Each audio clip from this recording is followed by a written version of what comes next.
1월 8일 사사기 4장 1절에서 10절 말씀을 가지고 약한 자를 사용하시는 강한 하나님, 약한 자를 사용하시는 강한 하나님, 이런 제목으로 말씀 나누겠습니다. 이제 사사기 3장부터는 구체적인 사사들의 기사를 기록하고 있습니다. 이제 1장과 2장에서는 전체적인 사사기의 배경을 말씀하시죠. 여호수아가 죽은 후에 이스라엘 백성들이 가나안 족속들을 쫓아내는데 실패하고 그들이 오히려 올무가 되어서 끊임없이 하나님이 그들을 시험하시고 그들에게 순종을 가르치시는 과정을 전체적인 안목에서 봤다면 이제 3장 중반부터 구체적인 사사를 기록하고 있습니다. 온니엘 기록했고요. 에훗, 그 다음에 삼갈까지 3장에서 다루었는데 어제 우리가 에훗과 삼갈은 보지를 못했어요. 삼갈은 이제 굉장히 간단하게 나왔죠. 어쨌든 이제 에훗이라는 사람도 암몬 왕 에글론을 이제 물리치는데 쓰임 받은 사사인데 왼손잡이로 나와요. 오른손을 쓰지 못하는 자라는 원어가 나오는데 이제 하나님이 늘 어떤 사람을 쓰시는지 여러분 사사기를 쭉 보세요. 부족한 사람을 쓰세요. 이 사사기 굉장히 포인트입니다. 하나님이 조금 그러니까 뭐 누가 보기에도 저 사람이면 이길 수 있어. 저 사람이니까 되지. 이런 사람을 쓰지 않으세요. 부족한데 하나님 때문에 되는 사람들을 사용하시는 모습을 우리가 보게 됩니다. 자, 그래서 오늘 우리가 이제 볼 사람은 이제 드보라거든요.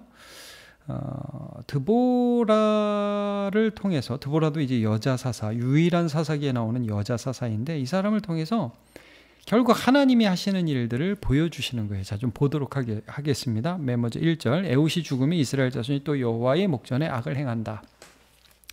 이 사사기의 패턴이죠.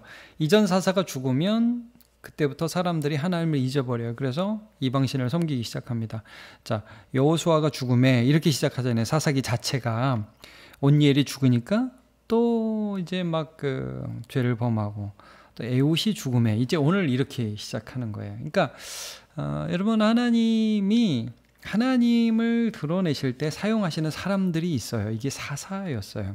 이제 그 사람들이 살아있는 동안 사실 사람들은 하나님이 그들 가운데 계심을 알았던 거죠. 여호수아가 이제 그렇게 쓰임 받았고 이 사사들이 궁극적으로 예표하는 대상은 예수 그리스도입니다. 네. 그러니까 하나님을 보여주시는 분, 하나님의 아들이신 예수님. 그래서 이제 우리에게는 뭐 사사가 죽고 다시 나타나고 그런 게 없어요. 여러분 사사기를 보면서 우리에게도 뭐 어떤 목사님이 뭐 어떤 뭐 대단한 지도자가 있어야 우리가 예수를 잘 믿는데 아닙니다. 우리에게는 항상 계시는 우리의 대제사장 예수 그리스도가 계십니다. 그래서 이 사람들이요 항상 이 사사가 죽으면 죄를 범해요. 이 연약함이죠. 마치 모세가 잠시 안 보이면 산에서 금송아지 만들던 것과 똑같습니다. 자, 근데 우리는 예수 그리스도가 계시다고 그랬어요. 히브리서 12장 2절, 믿음의 주요 또 온전하게 하시는 이인 예수를 바라보자. 그는 그 앞에 있는 기쁨을 위하여 자기 십자가를 참으사 부끄러움을 개의치 아니하시더니 하나님 보좌 우편에 앉으셨느니라. 예수님은 항상 계신 제사장이에요. 항상 살아계신 제사장이에요. 그분을 우리 항상 의지합시다. 자, 그래서 이 사람들이 이제 에훗이 죽자 또 범죄하니까 패턴이 또 가죠. 하나님께서 그들에게 하나님을 보여주시기 위해서 사사를 주시기 전에 먼저 고난을 주세요. 이제 이때에는 온니엘 에훗 다음에는 하솔이라는 이스라엘 북부 지역의 가나안 왕 야빈과 그의 군대 장관 시스라를 통해서 이스라엘을 학대하기 시작합니다. 그런데 이제 3절을 보시면 그 야빈 왕은 철병고 900대가 있어서 20년 동안 이스라엘 자손을 심히 학대했다. 고난당하게 했다. 육체적으로 괴롭게 했다. 이런 뜻인데 이스라엘 자손이 한 20년 고난당하고 나니까 여호와 앞에 부르짖어요. 참 이것도 얼마나 완악한 건지 모르겠어요. 여러분 우리는 좀 20년 이게 좀 너무 깁니다. 좀 빨리 깨달아야 돼요. 이게 이제 은혜입니다. 자, 어쨌든 이 하솔이라는 지역은 이스라엘 북부 지역이고요. 여호수아 11장에 보면 이미 북부 연합군이 하솔 지역에서 패배하는 것이 기록되어 있습니다. 아마도 이 이후에 이스라엘 백성들이 가나안 족속을 다 쫓아내지 못하자 다시 세력을 확보해서 왕가를 이어가면서 이스라엘을 다시 공격했던 것 같아요. 근데 여기는 철병거가 있다고 그랬죠. 그러니까 이스라엘 백성들이 항상 두려워했던 게 철병거예요. 이스라엘 백성들은 이집트에서 노예 생활을 하다가 오랫동안 광야에서 생활을 했고 철기 문화가 아니에요. 금속을 다룰 수 있는 기술자가 없습니다. 그러니까 여러분 철 갖고 싸우는 사람하고 나무 갖고 싸우는 사람하고 싸우면 이 게임이 안 되는 거죠. 이길 수 없다라는 그런 두려움이 이스라엘 백성들에게 늘 있었어요. 절대적인 불리한 여건 가운데 있었고 그때 여러분 그들 안에 깊이 뿌리 박힌 하나의 신앙, 믿음이 이제 어떤 식으로 나타납니까? 여호와께 부르짖었다. 3절 끝에 여호와께 부르짖었다. 여러분 그러니까 우리가 처음부터 잘 믿으면 너무너무 좋겠죠. 고난 없이 신앙 가지면 너무 좋겠죠. 근데 우리가 어떤 존재냐면요. 우리가 고난을 통해서 정신 차리는 그런 연약한 존재입니다. 이거 인정해야 됩니다. 주님 저는 뭐 고난 없어도 예수 잘 믿을 수 있습니다. 여러분 가능한 한 그렇게 되시기를 축복합니다. 그러나 하나님이 그 고난을 통해서 우리를 더 깊이 하나님이 어떤 분인가를 알게 하시고 그렇게 해서 하나님을 알아가게 하신다는 거예요. 여러분 고난 없이 잘 믿을 수 있으면 그렇게 하십시오. 그러나 실제적으로는 고난 중에라도 주를 찾아야 됩니다. 이게 우리의 믿음이라는 거죠. 시편 50편 15절 환난 날에 나를 부르라 내가 너를 건지리니 내가 나를 영화롭게 하리로다. 그래서 사사기에서 지속적으로 말씀하시는 건 뭐예요? 고난을 주셨다. 하나님 찾으라고. 그게 하나님 찾으라는 부르심이에요. 그래서 그들이 부르짖었을 때 하나님이 이제는 안 해줘. 그런 적이 없습니다. 하나님은 항상 건지셨습니다. 어떻게 그들을 건지셨죠? 어떻게 은혜를 주셨죠? 항상 동일하게 사람을 통해서 건져주셨어요. 참 부족해 보이는 어떤 사람들을 보여주시고 보내주시고 그들을 통해서 하나님이 일하시는 것을 보여주시는 거예요. 그래서 뭐 우리가 봤죠. 여호수아, 온니엘, 에훗, 삼갈 이런 사람들. 이제 어제 본문에서 에훗은 왼손잡이였고 삼갈은 이 소모는 막대기로 600명을 죽였다는 기록이 나오잖아요. 어제 본문 맨 마지막 절에 보면. 그러니까 아마 목자였을 거예요. 약한 사람이에요. 군인이 아니라고요. 그냥 막대기 가지고 블레셋 사람 600명을 죽였다. 이게 뭐예요?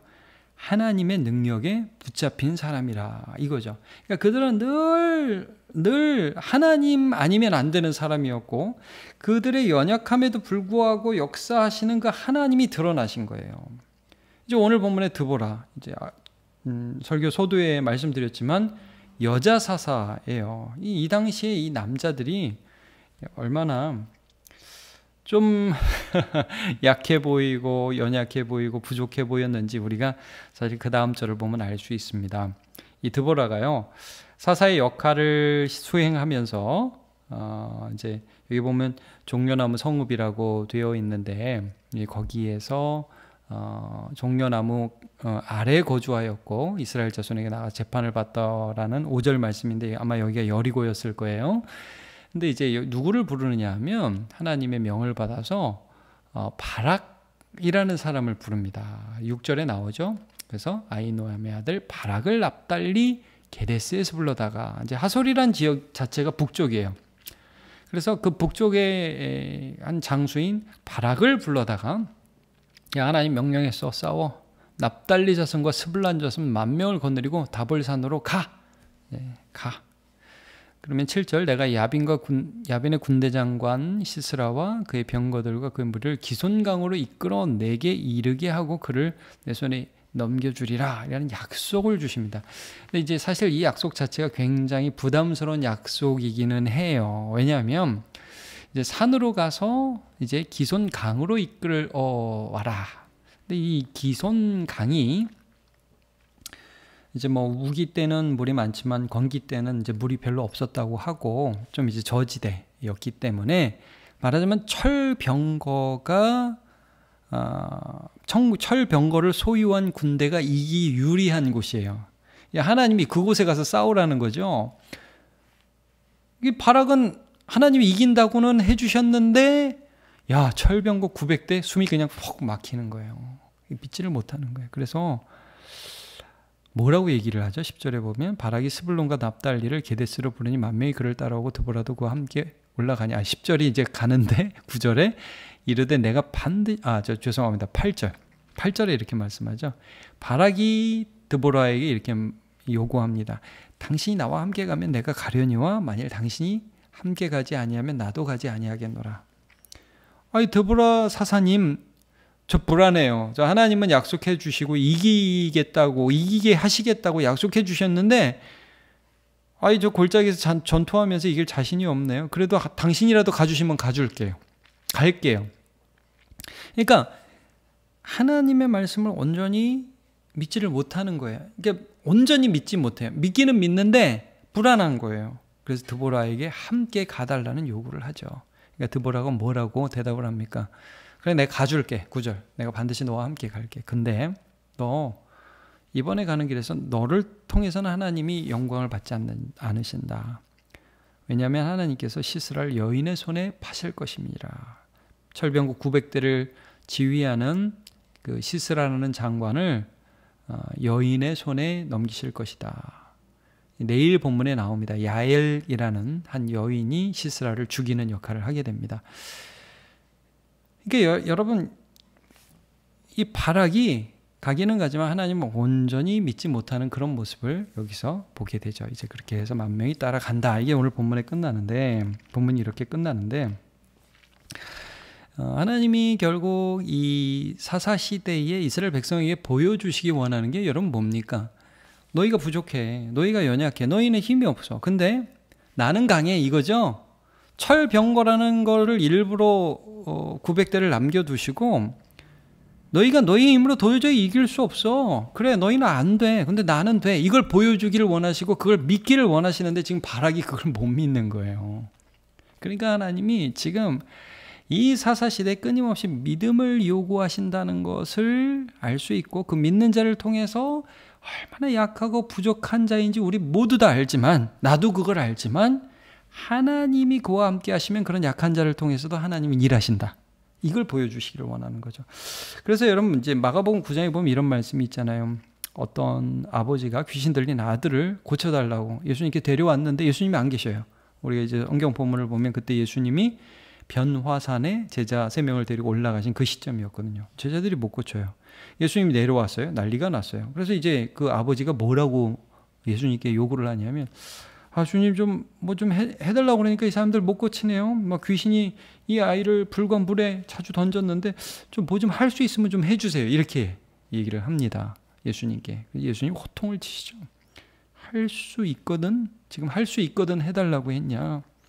믿는 자에게 능치 못한 일이 없다. 일단 호통을 치시죠. 너 지금 믿냐?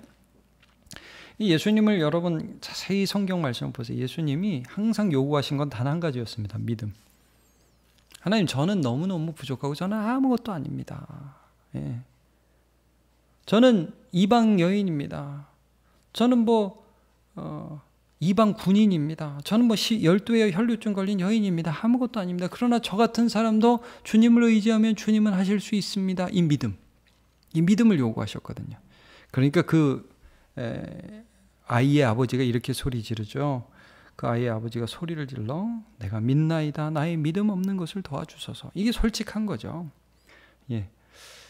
하나님은요, 이 사사기 말씀을 통해서 부족한 자들을 통해서 일하시는 하나님을 나타내기를 원하셨고 그들이 그 사사를 통해서 궁극적으로 알기를 원하신 건 하나님이에요. 하나님이 이런 분이다. 하나님 나도 사용하신다.